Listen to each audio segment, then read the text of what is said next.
बचपन, 55 और 95 हर उम्र के लिए यकसा मुफीद। मफाद आम्मा का आलम बरदार। जरूर सब्सक्राइब करें, लाइक करें, शेयर करें और बेल आइकन प्रेस करना न भूलें। Rabbani the scholar YouTube channel. अभी अभी हमारे दरमियान एक और मेहमान तशरीफ लाए, महबूब खान साहब। आप जो है इस इदारे से जो है रग़बत है, मोहब्बत है और मोहब्बत में भी आते हैं और अक्सर जो है अपनी जो कुछ अफसरें भी पेश करते हैं।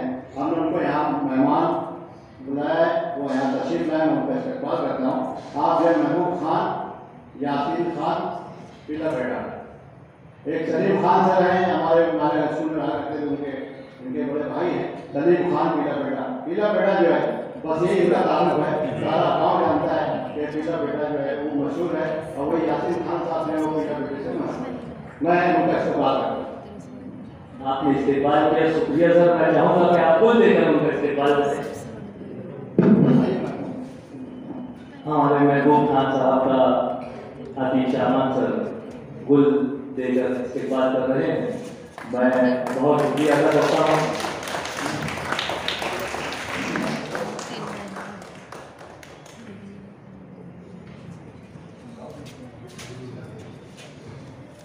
हाज़रीन गिरामी, आप लोगों ने अगराज़ मक़ासिद इंतहाई मुफस्सल अंदाज में और उसके पूरे 4 के साथ आपने समाअत किया।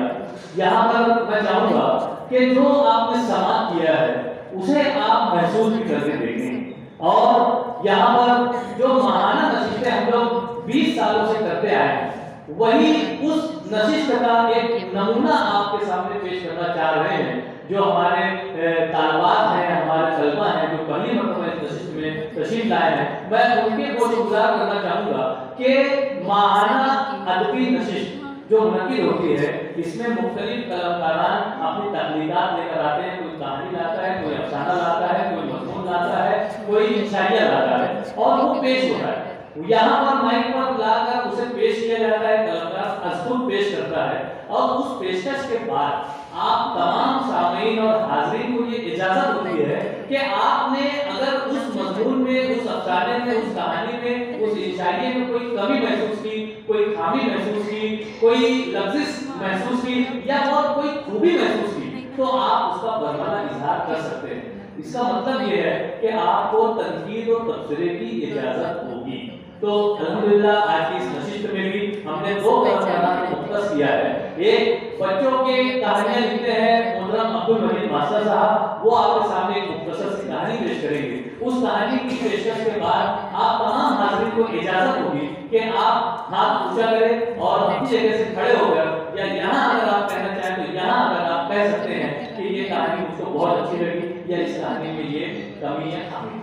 मैं बड़े अदब के साथ मोहतरम अब्दुल मजीद मास्टर साहब को मदऊ करता हूँ कि तशरीफ लाएं और अपनी तारीफ पेश करें। कहानी का उन्वान है जब दुनिया की जवानी। मोनी एक भोली भाली बच्ची थी। भोली भाली होने के अलावा बहुत डरपोक भी थी। कभी किसी मामले में हिम्मत से काम नहीं लेती थी। जरा जरा बात पर सहम जाती और भाग खड़ी होती। डर और उसके रगड़ में बसा हुआ था। अपने किसी डरपोकपन की वजह से वो अपने अड़ोस पड़ोस की लड़कियों के साथ नहीं खेलती थी। इसकी वजह से वो अपनी गुड़ियों के साथ खेला करती थी। अब तो वो काफ़ी बड़ी हो गई थी मगर अपनी गुड़ियों का साथ नहीं छोड़ा। वो अपनी गुड़ियों को जिंदा मूर्ति समझती थी और उनसे खूब बातें किया करती थी।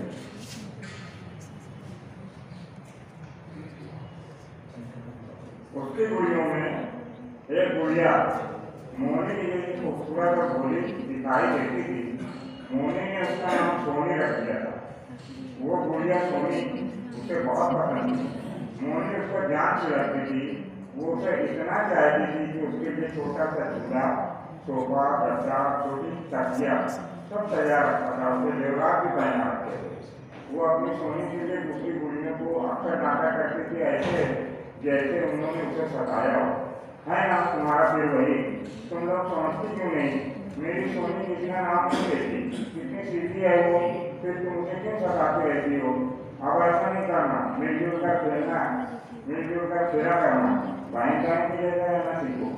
इस किस्म की बड़बड़ाहट से उनके जी भर तब वो सोनी को उठाकर पहले से लगा के छुपा दी। एक रात की बात है, उसके घर में 4 चोर घुस आए। उन्होंने घर की सारी कीमती चीजें चुरा कर जमा कर दी।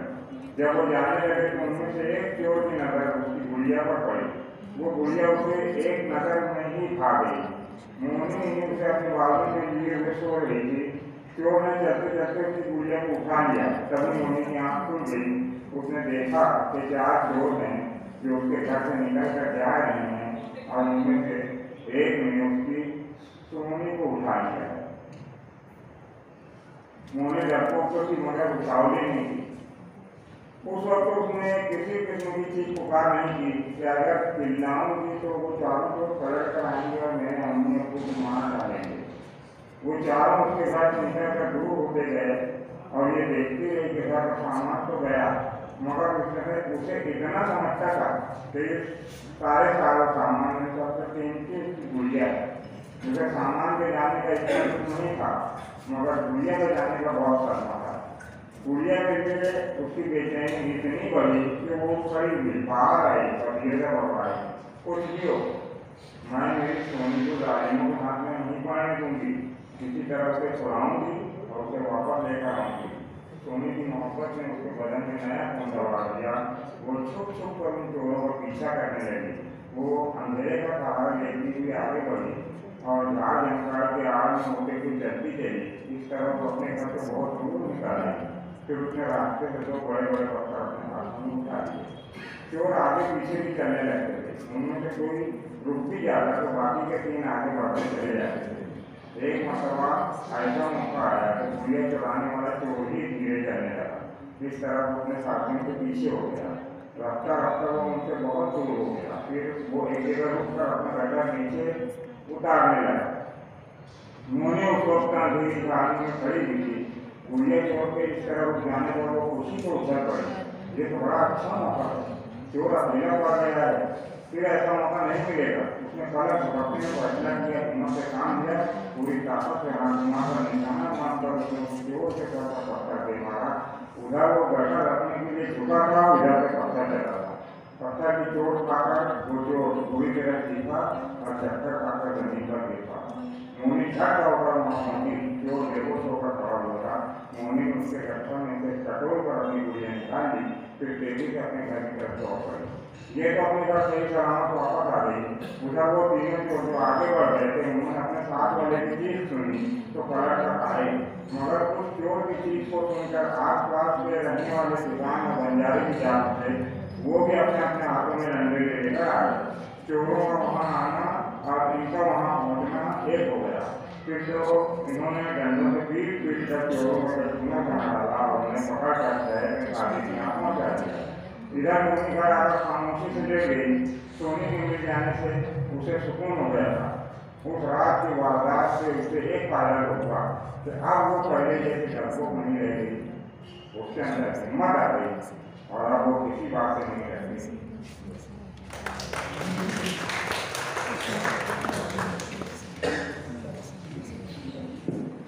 अपनी तकलीफ पेश कर रहे थे मोहतरम अब्दुल गनी मास्टर साहब। इस पर जो साहबान से तबसरा करना चाहें उन्हें कर सकते हैं।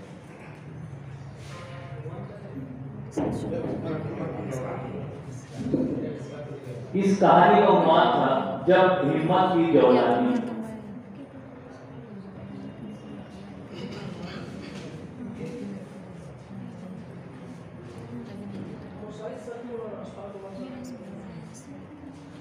मैं डॉक्टर मोहम्मद हुसैन मुशाहिद रिजवी साहब से गुजारिश करता हूँ कि इसकी रौनक को दोबारा करें और साथ ही साथ अशफाक उमर साहब से मैं मुल्तमिस हूँ कि आप इस स्टेज की रौनक को दोबारा करें। अपनी शाबान सर से मैं गुजारिश करता हूँ कि दोनों साहबान की खिदमत में गुलखत पेश करके इसका इस्तेमाल करें और उसके बाद मैं दोबारा ऐलान की तरफ आता हूँ कि आप तमाम नागरिक को तनकीद और तबसरे की इजाजत है।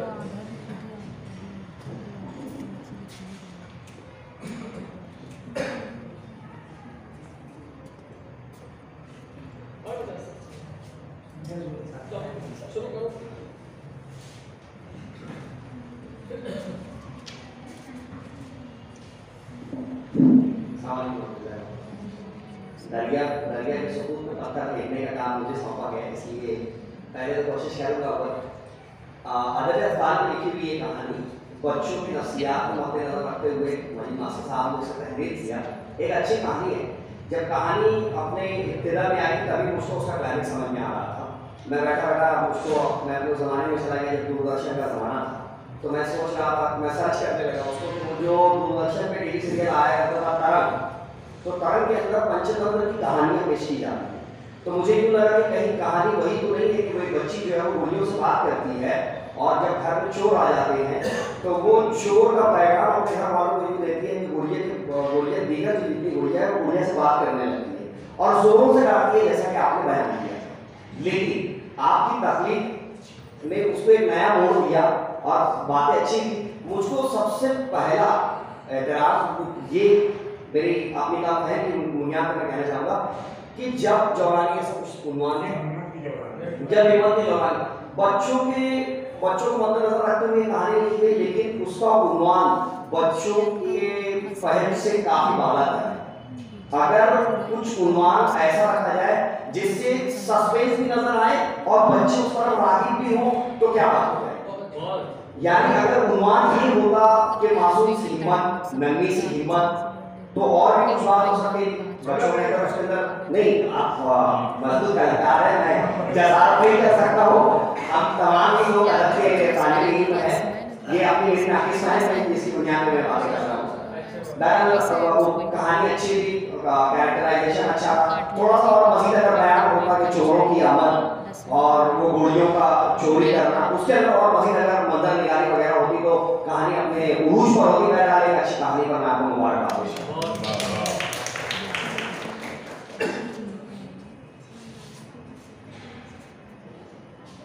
हालांकि काफ़ी अच्छा जामे तबसरा इम्तियाज सर ने पेश किया, बावजूद उसके अगर कोई आना चाहे और कोई खूबी या खामी आपको नजर आती है इस तकलीफ में तो आप बरमला इजहार कर सकते हैं।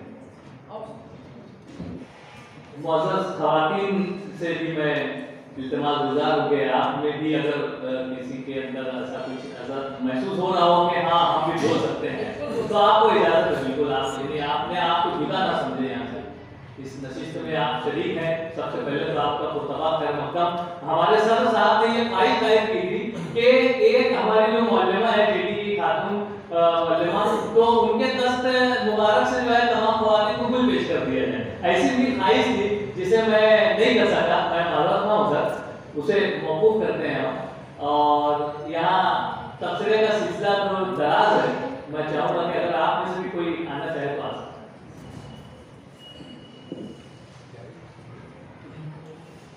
हाँ बोलिए ना सर, आइए।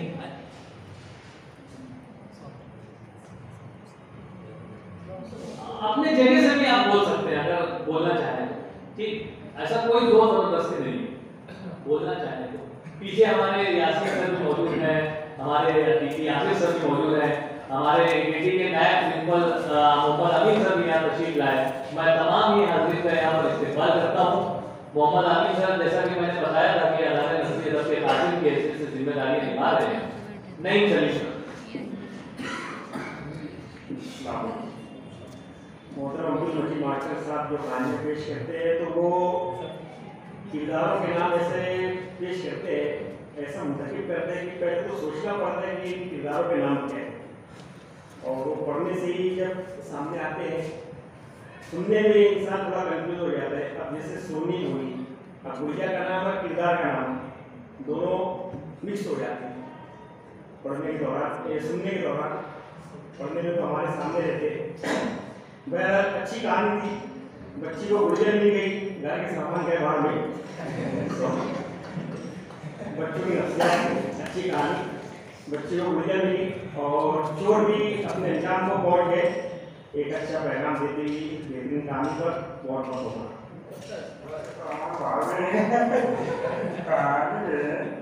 कहानी के मुताबिक जितनी बातें होती हैं मैं पेश कर दी जाती है। अब वो सुनी आ गया ना कि उन्होंने उसको पकड़ कर गाड़ी पर पहुँचा दिया और वहाँ सामान का होता रहेगा होता है जो होना है वो वहाँ होता रहेगा जितना सामान का है ना। सब ये कहानी वहाँ जो सामान मिल गया आधे घंटे तक पहुँचा दिया, कहानी का दिक्कत नहीं होता है सब चीज़ें, है ना। अच्छा, इसी बात मैं ऐसा बोल रहा हूँ कि यहाँ पर मेरी कहानी पर कुछ लोग बोलते हैं, कुछ लोग ऐसे इशारे भी देते हैं कि उनको खुशी होती है, ऐसा नहीं कहा तो उम्मान करे तो उनको बहुत अच्छा लगा, क्योंकि उम्मान मुझको ये लगा है वजनदार महसूस हो रहा है कॉलेज के बच्चे जैसा, है ना। तो यहाँ पर जो कुछ पेश किया जाता है कहानी का भला बुरा जो भी होता है, मैं उसके हिसाब से छपने से पहले, किताब से छपने से पहले उसको मैं बना लेता हूँ, चाहे बनी बनाई चीज को ही गलत क्यों न किसी ने कहा हो तो भी मैं उसको इस तरीके से बनाता हूँ क्या वो पहले से बेहतर हो जाए। जिस चीज को कुछ बदलने की जरूरत नहीं थी लेकिन किसी ने एतराज कर दिया, है ना, तो भी मैं उसको बदलने की कोशिश करता हूँ। और अभी तक ऐसा होता रहा है कि मेरी कहानी पहले जो थी उससे अच्छी होती रही है। ये वैसे कलाकार की निशानी है कि वो अपनी कमियों और खामियों का इतराफ करता है बरमला। मैं डॉक्टर आसिफ अली साहब से मजीद मास्टर साहब ने अच्छी कहानी पेश की है, इसके लिए उनको मुबारकबाद। इस कहानी में बच्चों की जो नफ्सियात होती है उसमें हम देखते हैं कि लड़कियां जब गुड़िया और लड़के मोटर होते हैं, ये नफ्सियात है, उसको उन्होंने बहुत अच्छी से इस कहानी में पेश किया है।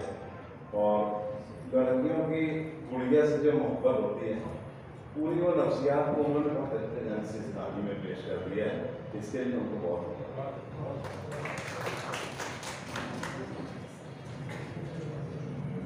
सर साहब की इजाज़त से एक बात मैं यहाँ पे आपके सामने पेश करना ज़रूरी समझता हूँ कि यहाँ तफसीरे पर तफसीरा नहीं हो और मैं कोई तफसीरे पर तफसीरा करूँगा नहीं। आज अगर स्टेज पे बोलने की जसारत मिली है तो वो यहीं से मिली है कि यहाँ पे तख्लीकात जो पेश की जा रही है ये हम लोग खुद भी आज अदब का हिस्सा है। मंटो को किसी ने रोक नहीं सका, अदालत भरी अदालत में उसने कहा कि जो मैं देख रहा हूँ वो लिख रहा हूँ, और कलाकार वही होता है जो देखता है उसको बयान करता है। और यहाँ अदब का ये हिस्सा रहा है शुरू से, नसरी अदब का ये मैं कहूँगा कि शहर मालेगांव पर एहसान है, उर्दू के असातिज़ा का ये एहसान है कि इसमें लोगों को बोलना, लिखना, कहना, और सबसे बड़ी बात ये कि कलाकार को इतना बड़ा एक्सेप्टेंस सिखाया है कि भाई चीज़ों को कबूल करें। तो मैं इस वक्त जो दोबारा आके आपसे बात कर रहा हूँ इसका मकसद ही यही है कि ये वो प्लेटफॉर्म है जहाँ पर एक लफ्ज के ऊपर, एक कहानी के ऊपर मैं समझता हूँ पौन घंटा, एक घंटा भी बहस हुई है। ज़बान किसी की मीरास नहीं है, इसी बात को मद्देनजर रखते हुए बात की गई है। इसलिए आज ये जो प्लेटफॉर्म आपको दिया जा रहा है, आपके सामने जो पेश किया जा रहा है कि भाई यहाँ पे ऐसे नशिस्त का इनेकाद किया जाता है, तो बिला शुबा मैं अपनी जानिब से और अदारा नसीहत की जानिब से आपका खैर मकदम करता हूँ, इसलिए कि आप भी अदब का हिस्सा है। मैं नहीं समझता कि हम लोग बहुत कुछ जानते हैं, हमसे बहुत कुछ ज़्यादा आप जानते हैं। अखबार के जरिए आप देखते हैं, तफसीरें वगैरह आते हैं, तो मैं गुजारिश करूँगा कि आप नसरी अदब का हिस्सा बने और कहानियों को देखें, पढ़ें, सुने। इससे तख्लीक का मात्रा जो है आपके अंदर पैदा होगा। मलिक मास्टर साहब ये कह रहे थे कि कहानी के अंदर वो बयान नहीं होगा, लेकिन कहानी के अंदर ये बयान जरूर होता है कि वो आपको सोचने पर मजबूर करेगा। जब बच्चा सोचेगा तभी वो इंटेलिजेंट बनेगा, और यही वो प्लेटफॉर्म है जो यहाँ से प्रोवाइड किया जा रहा है। Thank you very much.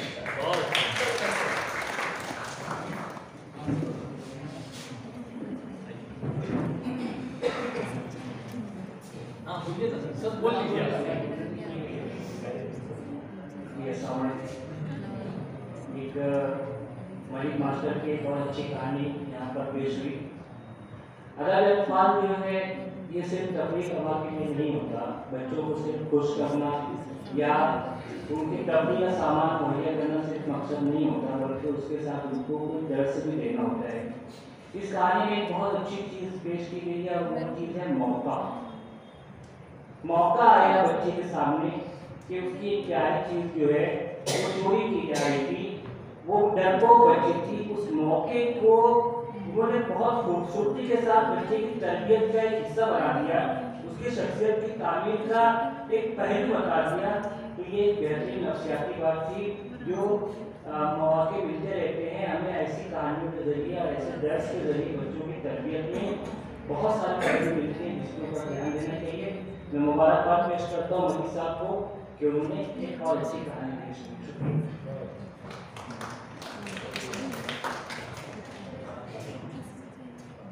हमारे एक और मेहमान हमारे अपने मौजूद है अशफाक लाल, ये जो है बेटी गर्ल्स हाई स्कूल के अंदर जो अस्पताल है और आपकी पहचान मेटा से है, मालेगांव इंग्लिश टीचर्स एसोसिएशन जिसके आप जो है सदर प्रेसिडेंट हैं।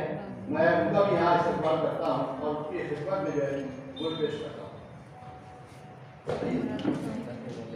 मोहतरम अतीक शहबाज साहब अशफाक लाल खान साहब की खिदमत में एक तकलीफ पर अच्छे तबसरे हमें सुनने को मिले, एक अच्छी तकलीफ और एक अच्छे कलाकार से हम महसूस हुए। आइए अब दूसरे कलाकार की ओर चलते हैं।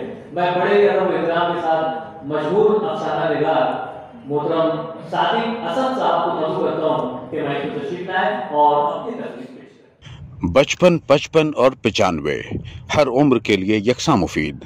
मफाद आम्मा का आलम जरूर सब्सक्राइब करें, लाइक करें, शेयर करें और बेल आइकन प्रेस करना न भूलें।